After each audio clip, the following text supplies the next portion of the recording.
The following program is based on actual true stories on the high seas. These true stories are fish stories.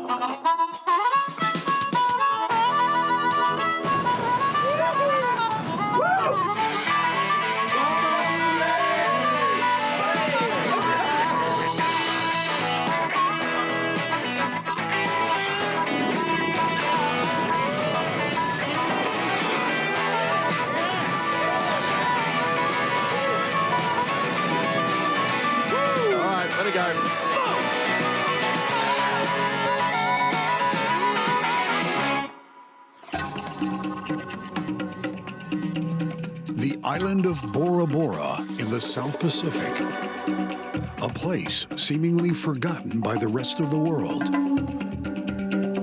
Frozen in time, overwhelmingly beautiful. Here, stories and songs recount the myths of the past. Emerald waters and tiny motus around the lagoons gleam like a string of pearls. This is the jewel of the South Pacific, the island of romance, and the fisherman's paradise.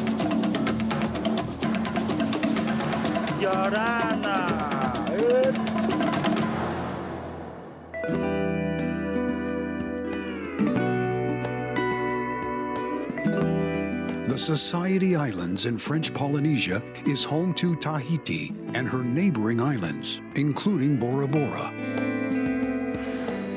It's a 5-hour flight due south of Hawaii. Bora Bora's charm, beauty, and warmth are things you'll never forget. Getting to Bora Bora is a 45-minute island hop from the main island of Tahiti. Once you arrive, you're stunned by the turquoise blue lagoon and the splendor of these sun-drenched islands. The airport here is located on a very small motu, so the next leg to the hotel is by boat.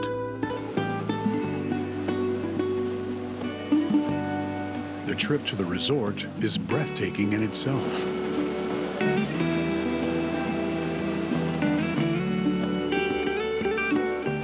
Arriving at base camp at the St. Regis Resort adds to the splendor and far exceeds expectations. But there's no time wasted. Fishing is priority one. Ken Corday is hooked up with the Luna Sea with Bora Bora Sport Fishing. They're the only charter here on the island. Captain Tapoe Pear has been a resident of Bora Bora for over 40 years and sports the most unusual jewelry. Human teeth and black pearls strung together as an ankle bracelet. Polynesian legend, Bora Bora is the first port of all these islands. And I would say the beauty of Bora Bora, we have a mountain, we have a lagoon, we have a barrier reef, which means a natural protection that goes all around the island, and also we have a motu. Motu in our language, coral island, sand island. And then when you pass that barrier reef, well, it's going to be a drop off of 3,000 feet. So you don't really need to go that far out to get a fish if you want to fish.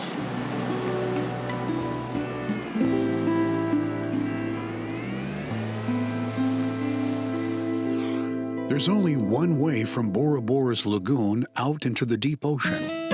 A single channel west of the island. All boats enter and depart here, even the cruise ships. Today, Ken heads north. Crew member Robert Esperania gets the lures out. It's time to fish. First to waste the crew's time and eat the hook on the stinger is a small barracuda. Known for its long body, fearsome appearance, and large size, this one's actually a toddler. But it's still capable of ripping a man's hand apart with its sharp-edged fang-like teeth, much like a piranha. You gotta let it go, The water here is 1,000 fathoms deep, some 6,000 feet. Deepwater Ono, also known as wahoo, swim through this lane, and the Luna Sea just happens to troll over one. It too hits the small lure on the stinger.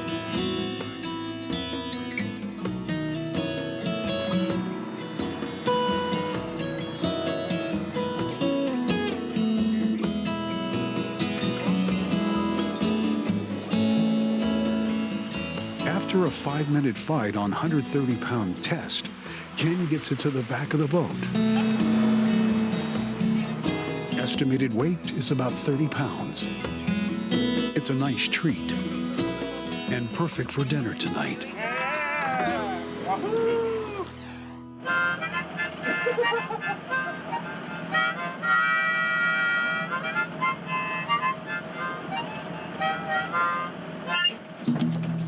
Coming up, the hungry fish keep biting.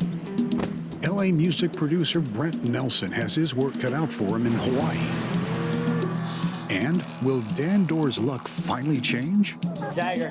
Plus, we'll explore the world of Bora Bora.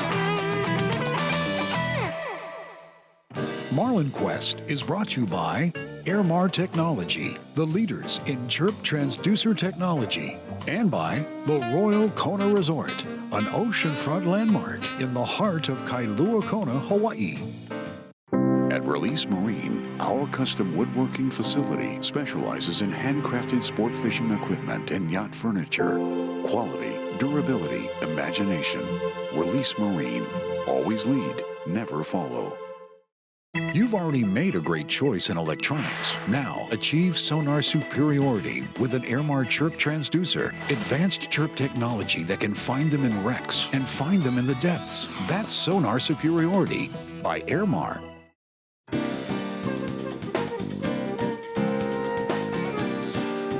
In Bora Bora, while Ken Corday has been hooking fish for the frying pan, he's still looking for that elusive marlin. From French Polynesia, we head back to the islands of Hawaii to check in with Ken's fishing buddies.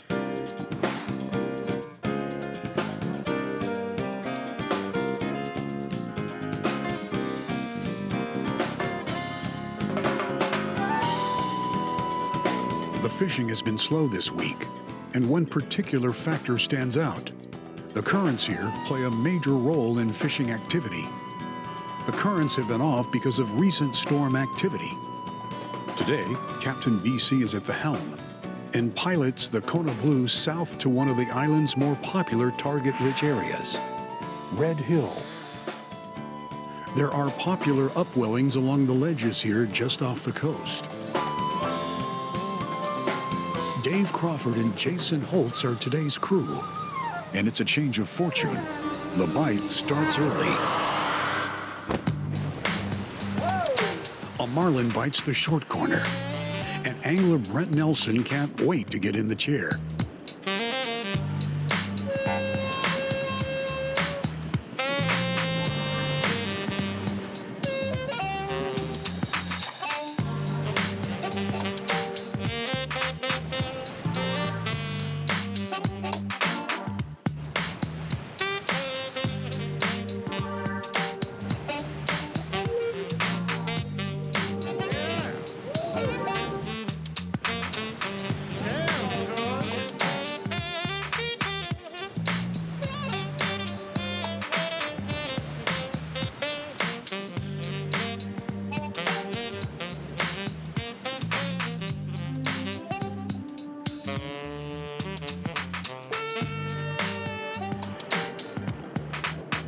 Captain Dave Crawford secures the leader. Jason Holtz throws the perfect shoulder tag. And the fish is released. Since the marlin's oxygen was depleted during the fight, the fish is not in a hurry to swim away. It's tired, but it'll survive. On the way, a vicious 300-pound Pacific blue marlin takes Dan Dorr on the ride of his life. Plus, big marlin have their own agenda. And in fact, the last 3 hours or so of the fight, it was 50 feet below the transom, and we couldn't budge it. You're about to see a fish that weighs over 1,000 pounds. Marlin Quest is brought to you by Airmar Technology, the leaders in chirp transducer technology, and by the Royal Kona Resort, an oceanfront landmark in the heart of Kailua Kona, Hawaii. I bought, every single brand of manufacturer's hooks, and I laid them on top of each other. And then I realized over the last 40 years of sport fishing, we have not moved the needle at all on our hookup percentage.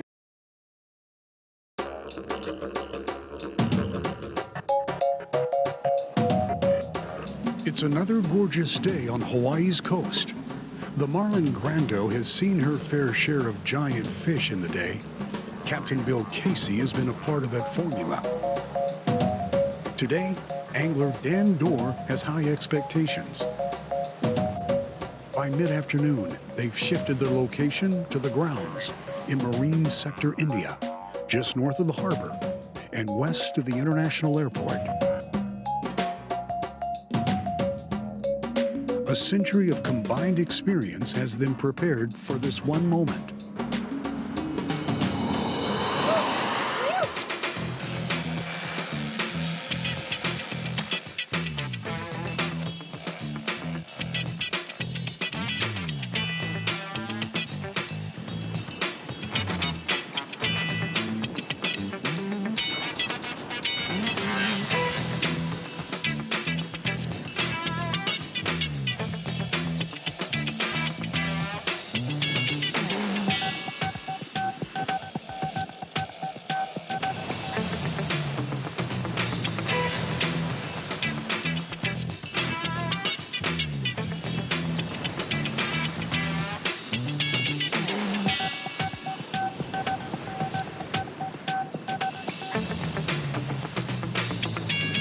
Work that out for you, man. How we doing?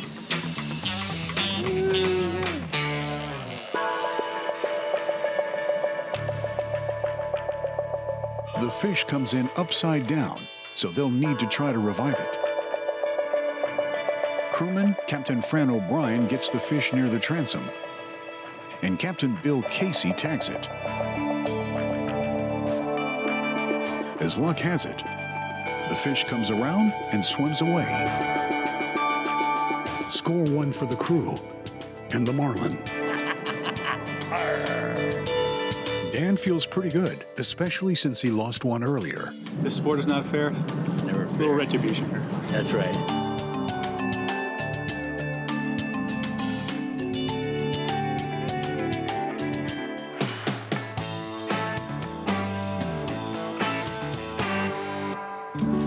Well, I've been lucky enough to participate in this fishery since 1993. I've been running my boat Teresa since that time. Over the years, we've managed to catch a lot of fish. Been very, very lucky.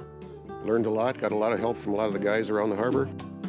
On Grander Day, it was a Labor Day, September 5, 05. That morning, we headed out, went down the 500 fathom line towards Keaho. No bites, got to Red Hill area, turned downside. Got on to about 1,200 fathoms.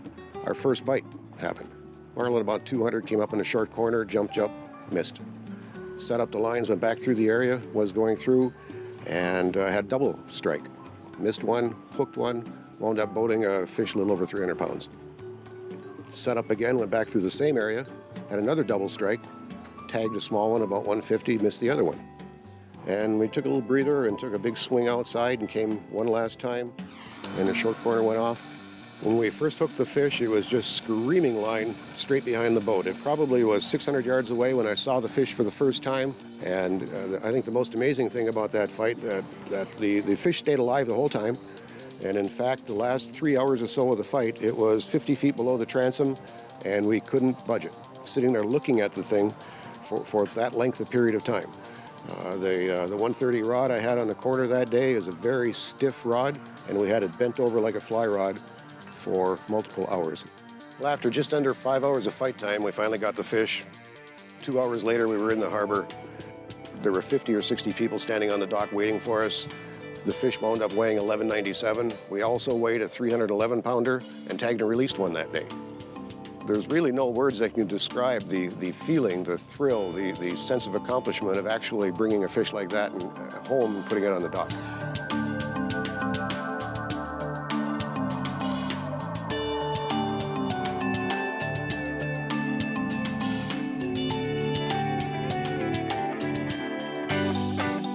Coming up, we return to Bora Bora in French Polynesia. Time for a little R&R as we swim with the sharks and the stingrays. Sounds fun, eh? Plus, a little lunch and some downtime with the locals. When Marlin Quest returns.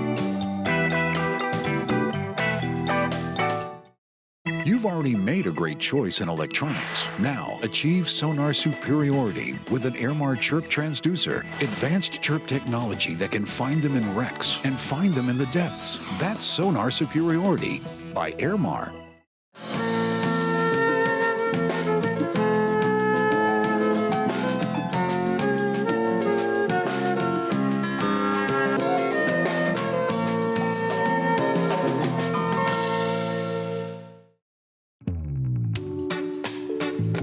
We're in Bora Bora in French Polynesia, the jewel of the South Pacific. The St. Regis Resort Bora Bora was the filming location for the 2009 movie Couples Retreat. Ken Corday has decided to take a little downtime and soak up some of the sights with our producers. Alphonse is our guide for today.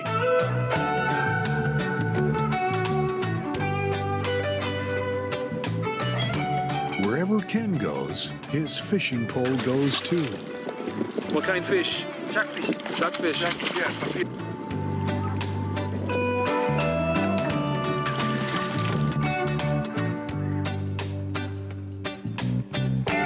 Next stop, a fever of stingrays. Stingrays have barbed stingers in their tail, but they only use it in self-defense. Otherwise, they're docile and curious. Their cousin, the shark, pays a visit too.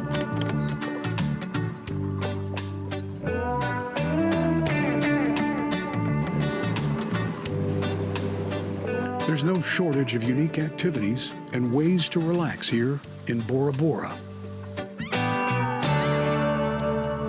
Alphonse and the producers jump into a school of frenzied black-tip sharks. Call them crazy, because they are. These guys know it's chow time, and chances are they won't bite the hand that feeds them.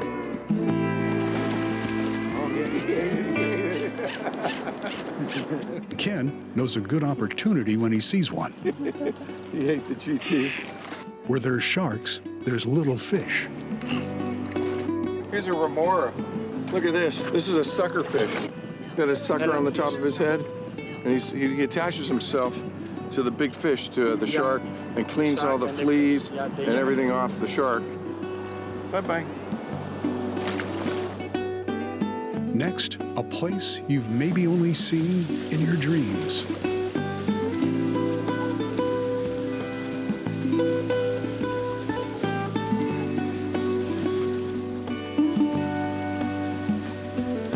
So here we are on our own private island, a motu, in Bora Bora, just behind the reef. It's the most beautiful water I've ever seen in the world, right here. This channel is like a bath. The food on the grill is about ready, and there's plenty to go around. Chicken, sausage, and fish. The fish, this is a jackfish. Oh, it's sausage, plenty.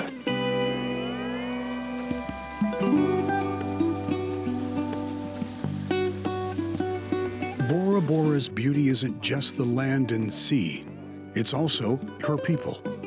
Marona Atiu is the owner and steward of this small motu, passed down to him through generations. He lives here, and he fishes here. He's a reflection of what Bora Bora means to many people. Early in the morning, we wake up a bit early. Yeah, because the morning is full. Yeah, Best time. not best. And he welcomes anyone who comes ashore. This man caught a 220 kilo yellowfin tuna here on his Cowfish catamaran in Bora Bora. So that weighs 450-pound yellowfin.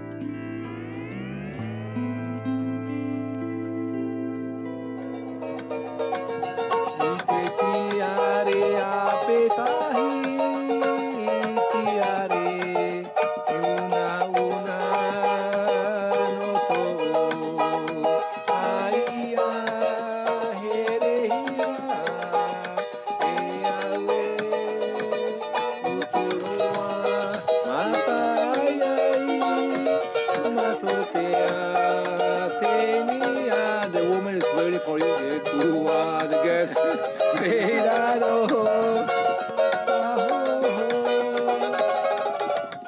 Voilà. Très bien. Merci beaucoup. Bora Bora's people and her beauty define this paradise. No other place in the world can compare to something that has no equal. Next time on Marlin Quest, Got my second win, fishy. more in Bora Bora. Monsters above the water and below. I have no idea what's going on here.